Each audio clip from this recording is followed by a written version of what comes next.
Baiklah Ibu-Ibu, acara akan kita lanjutkan dengan latihan pengisian rincian kegiatan jabatan fungsional.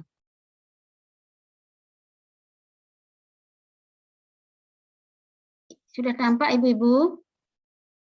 Nah, karena sudah tampak, Ibu-Ibu pun melakukan hal yang sama, buka form dupanya Ibu masing-masing. Sekarang kita sama-sama belajar, saya juga di sini akan belajar mengisi. Nah, di sini pada kegiatan harian. Untuk dupa daftar usulan angka kredit, itu ada 3 jenis, yaitu rincian kegiatan harian, kemudian ini tampilannya seperti ini, kemudian ini adalah rincian kegiatan bulanan, ini tampilannya seperti ini. Di sini sudah ada bobot angka kreditnya berapa, kemudian bulannya dapat berapa. Nah, nanti di sini akan otomatis dia mengikuti jumlah pada harian. Kemudian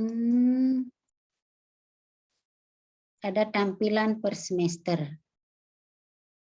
Nah, ini per semesternya seperti ini, lamanya berapa, kemudian barunya berapa. Ya, semuanya tampil. Nah, kita akan mulai dari awal.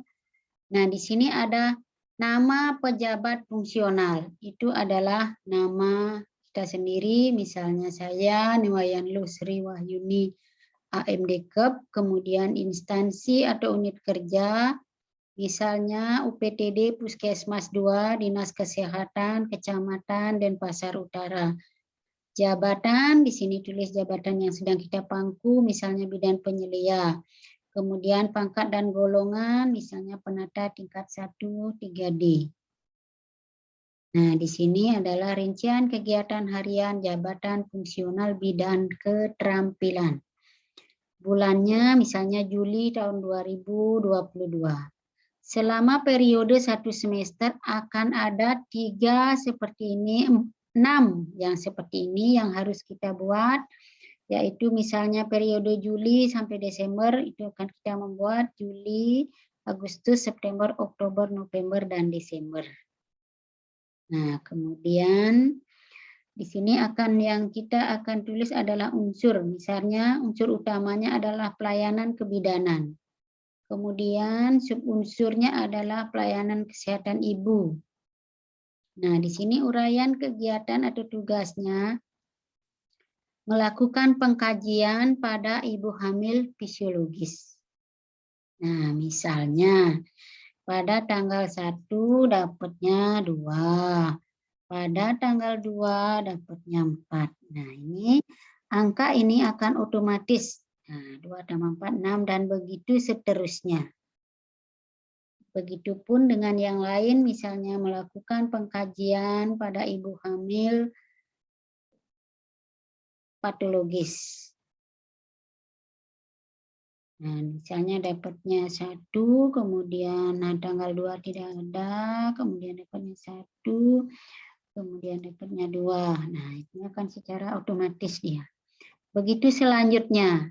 Nah, dari kegiatan harian ini, kita akan berlanjut ke kegiatan bulanan. Nah, ini seperti Bapak Ibu tampak, dia akan langsung. Tadi jumlahnya 6, di bulanan ini akan langsung 6. Jadi kolom yang untuk di kegiatan bulanan jangan Ibu apa-apakan. Nah, untuk menulis nama pejabat fungsional, Ibu bisa ketik sama dengan, kemudian Ibu kembali ke yang bulan Juli, kemudian klik enter, maka dia akan secara otomatis namanya akan berpindah. Nah, itu bagaimana Ibu-Ibu? Ada yang mengalami kendala? Nah, baiklah, kalau sudah mengerti, kita akan lanjutkan ke kegiatan semester. Nah, ini secara otomatis dia sudah akan langsung angka kreditnya di sini. Jadi, untuk laporan bulanan dan laporan semester, Ibu tidak usah apa-apakan.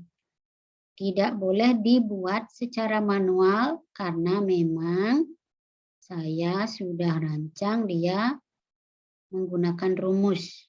Jadi seandainya nanti ibu-ibu salah ngeklik di sini, maka ibu misalnya di sini salah ngeklik, ibu tiba-tiba ibu hapus. Nah, di situ ibu tinggal nanti di sini klik sama dengan pada kolom yang sama, pada butir yang sama. Jangan pada butir yang berbeda. Nah, diklik kolom bulanan, itu yang nomor 3. Nah, itu kalau ada kesalahan. Jadi, harapan saya berhati-hatilah dalam mengisi sehingga tidak terjadi atau kesalahan dapat diminimalkan. Nah, untuk pengisian angka kredit khusus untuk rincian kegiatan jabatan fungsional hanya sebegitu saja, mudah. Yang penting kita pelajari, semuanya akan menjadi mudah. Bagaimana Ibu-ibu? Sudah paham mengisi? Ya, dilatih harus sering-sering sehingga semuanya menjadi mudah. Demikian latihan atau demonstrasi tentang pengisian rincian kegiatan jabatan fungsional bidan. Semoga ibu-ibu semuanya dapat melakukan dengan baik.